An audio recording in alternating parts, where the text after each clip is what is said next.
Hey guys, what's up? So science fiction books are really cool. I really like them a lot. But what I really like about science fiction books is that they're different from every other kind of genre, every other kind of book.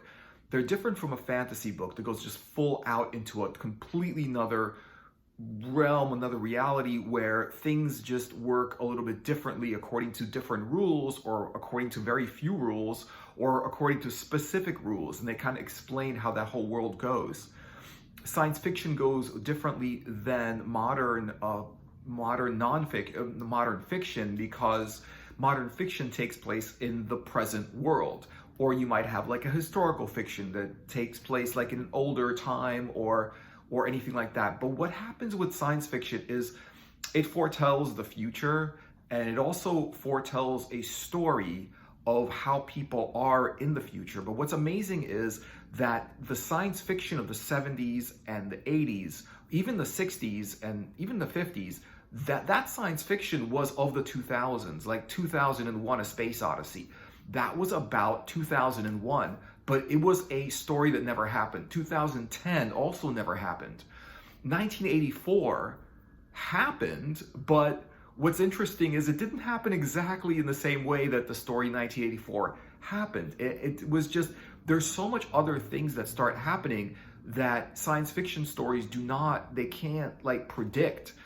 But all of them predict that in the future, we're going to be space traveling. We're going to have technology that's so powerful, so smart, so convenient, that basically there will be no real hard work to do. Robots and computers are going to do every hard job or every job that people don't want to do.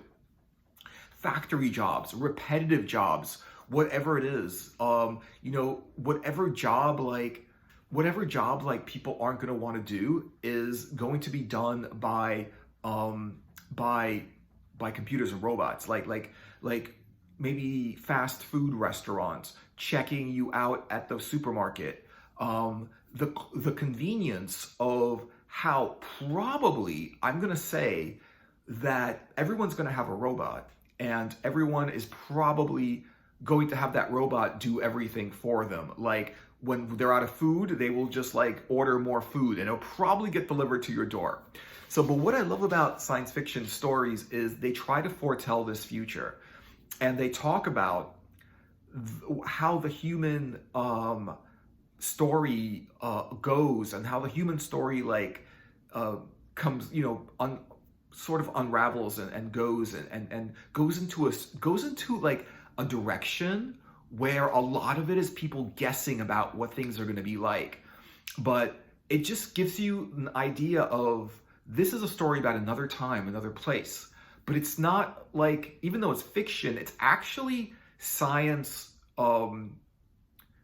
fiction nonfiction, because it's not absolutely like, it's not a made up like world. It's not a made up world like a lot of fiction stories are made up worlds, because the relationships are made up, the people are made up. There's just no way a lot of these people can be real. Like mystery stories where the detective always like figures out the mystery. A lot of these things are like not really real. And the thing is that with fantasy, it's really not real. It's stuff that we know like is not really the rules of how present day the world and everything works. It's basically complete fabrication. But with science fiction, it's not. It's a real story with real people and real adventures, but it takes place in maybe the far future. Maybe it foretells of a future 10,000 years in the future, like Dune, where just things are so different that we can't even, that it just bears no resemblance to the world now.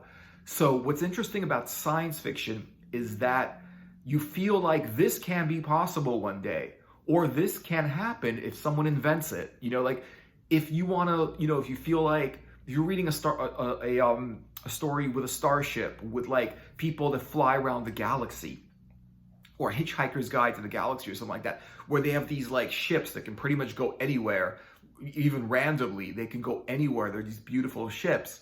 And you think, you know what? The thing is about science fiction is we can make this happen. This is a possible future. This is something that if someone invents it, it's real. It's something that isn't real right away, but is real, is potentially real. and it tells what our children are going to be experiencing in the future, even if it's not like a futuristic, even if it's like a present day, like a cyberpunk kind of like present day reality where like it's a dystopia, the weather's always bad or whatever it is, and they have like corporations and companies running the world that are more powerful than governments. This is just interesting because it's another version of a fantasy, something that is not fabricated. It has to have some kind of like scientific basis. It has to have something where this can be possible. This can be explained, for example, but it's just technology we don't have yet. Time travel, they can explain it, but it's not like we won't understand exactly how that works because we don't even have the stepping stones to get there. But spaceships, we can understand how we can make spaceships faster and more powerful. And then basically we already have the spaceship. We just need it to go faster. We just need it to get somewhere faster than the speed of light, which is at present, they're saying physically impossible. However, what's physically impossible in the present is not physically impossible in the future.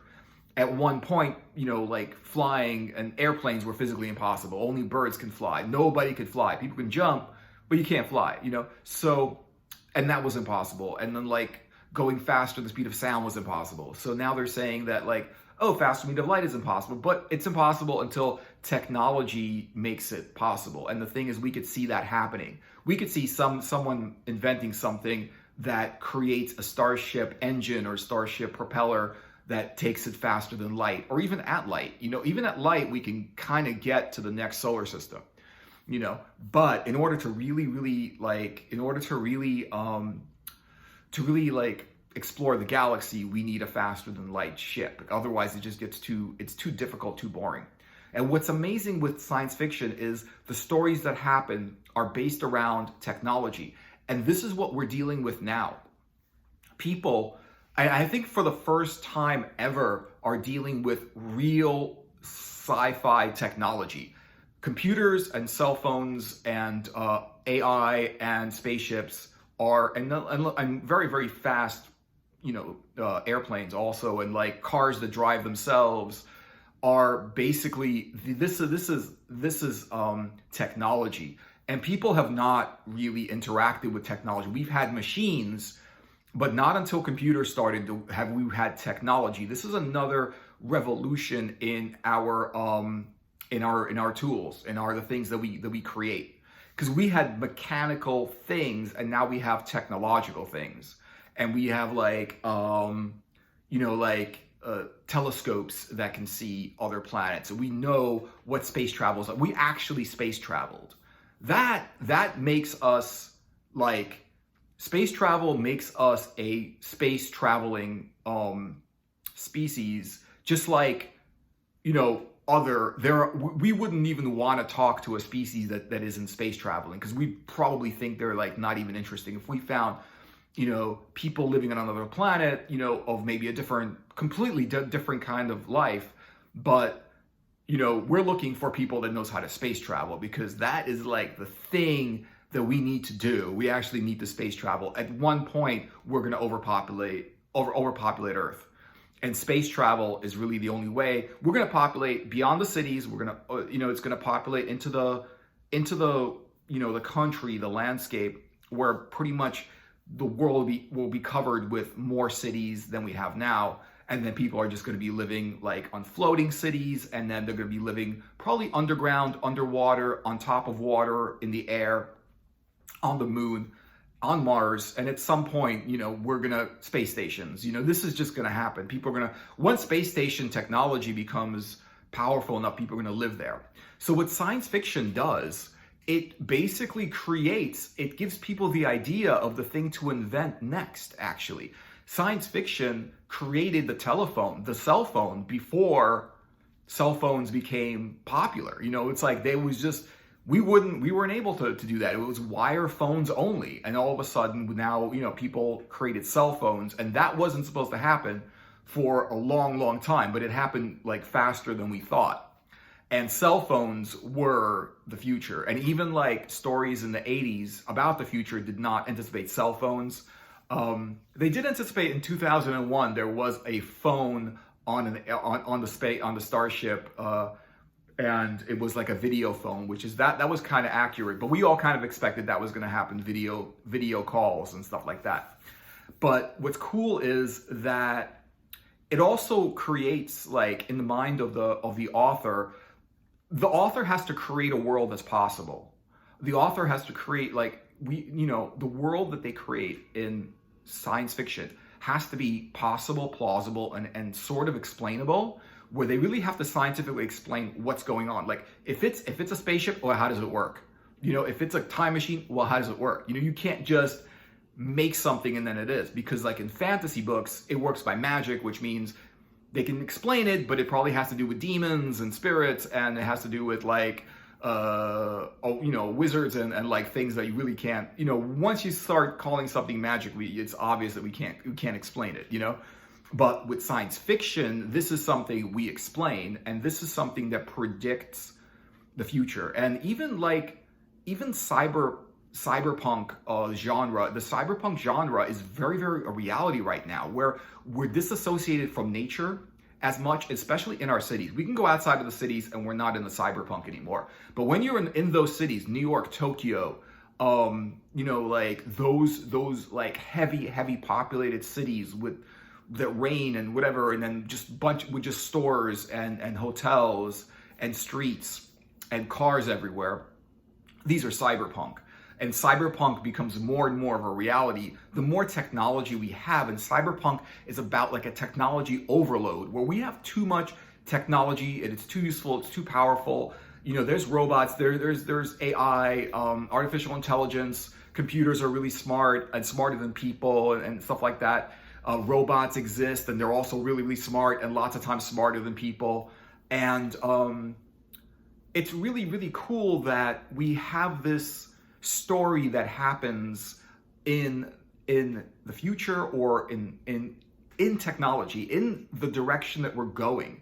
And when you read a fantasy story, you could be like, it's not real. When you read fiction, it's not real. When you read it like a detective story, it's not real. Like, it's made up. Fiction is made up. Lots of things that happen in fiction cannot really happen in real life, because what they do is, with stories, with fiction, you have to make them a little bit beyond, but they're not beyond in like a science fiction or fantasy way. It's just the story that happens is kind of like stuff that doesn't happen all the time. Love at first sight is common with with like relationships that can kind of go certain ways, and people conspiring and things like that, and just these stories, and like people that have these attitudes toward things, and people that have like crazy amounts of money, or people, these are the actual story is something that doesn't really happen. It could happen, but it doesn't really happen. But what science fiction does, it's something where, how do people live around technology? How do people live in the world that we're in now? And how do people live in the world that we're going to be in the future? And how dependent are we going to be on technology? If you notice, like with a lot of stories, it's like the technology is just something that we're dependent on. We cannot live without it. We were fine before it happened, but now technology is something we can't live without.